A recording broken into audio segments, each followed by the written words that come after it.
Untuk mengetahui perkembangan dari OTT Bupati dan Wakil Bupati Rejang Lebong, kita tergabung dengan koresponden CNN Indonesia Novanaya Antaka yang saat ini berada di gedung KPK. Nah, ya, apakah sudah ada perkembangan, terutama tadi KPK menjanjikan hari ini akan ada konferensi pers terkait dengan penetapan 5 orang tersangka dari pemerintahan di Kabupaten Rejang Lebong, Bengkulu. Bagaimana perkembangan di sana, Naya?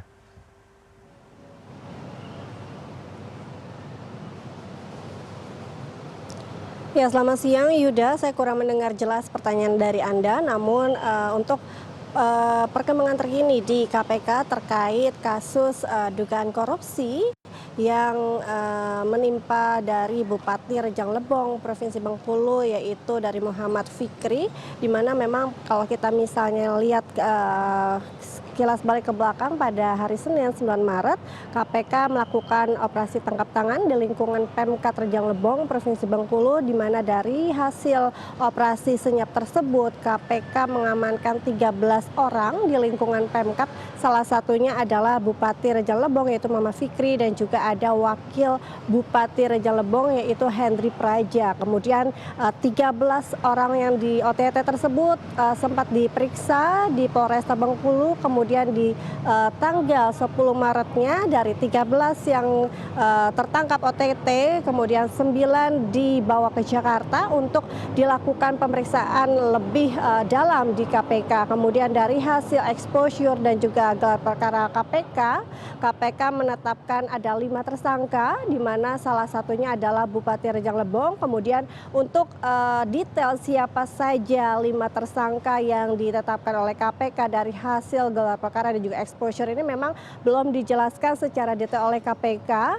Namun KPK menjelaskan bahwa 5 tersangka tersebut, 2 tersangka merupakan penerima suap, sementara 3 tersangka ini merupakan pemberi suap. Artinya salah satu dari 5 tersangka ini adalah Bupati Rejang Lebong. Kemudian pertanyaannya, bagaimana nasib dari Wakil Bupati Rejang Lebong, yaitu Hendri Praja, di mana memang dari informasi terkini melalui pesan singkat dari Wakil Ketua KPK Fitro Rohcayanto mengatakan bahwa untuk Wakil Bupati Rejang Lebong sendiri dilepas, artinya tidak ditetapkan tersangka.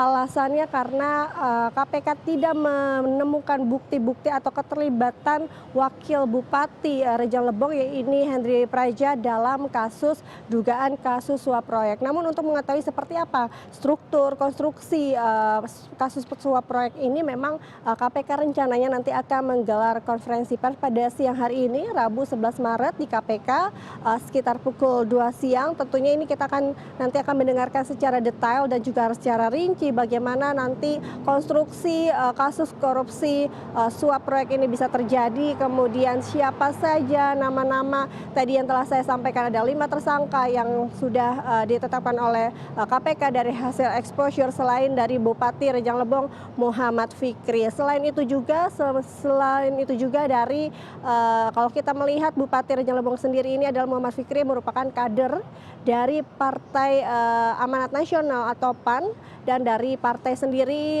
sudah mengeluarkan statement dari Dewan Pembina, yaitu dari Wakil Ketumnya sendiri Viva Yoga mengatakan bahwa dari sikap partai sendiri akan menghormati proses hukum. Sementara itu status kader partai dari Muhammad Fikri di PAN sendiri juga sudah dicabut karena PAN memiliki sikap bahwa tidak ada toleransi bagi para kader PAN sendiri yang memang terlibat kasus korupsi. Dan selain itu juga ini kalau kita melihat Yuda, di sepanjang bulan Ramadan ini sendiri kasus suap yang lagi-lagi terkena oleh kepala daerah ini memang cukup memprihatinkan, dan ini menjadi kasus kedua, di mana kalau kita melihat sebelumnya sudah ada kasus korupsi juga yang terjadi di lingkungan kepala daerah di Indonesia, salah satunya yaitu Bupati Pekalongan. Tentu kita berharap ke depannya dengan adanya banyak contoh-contoh kasus korupsi di kepala daerah yang tentunya ini dapat merugikan rakyat Indonesia, ini bisa menjadi alarm bagi siapa saja yang ingin menjadi kepala daerah untuk tetap amanah. Dan kita akan menunggu Yuda dan akan mengabarkan seperti apa nanti detail kemudian rincian konstruksi dari kasus korupsi yang menimpa Bupati Rejang Lebong, yaitu Muhammad Fikri, pada preskon yang nanti akan digelar pada pukul 2 siang, Yuda. Baik, Nova Naya Antaka, terima kasih untuk laporan langsung Anda. Selamat bertugas kembali, Naya.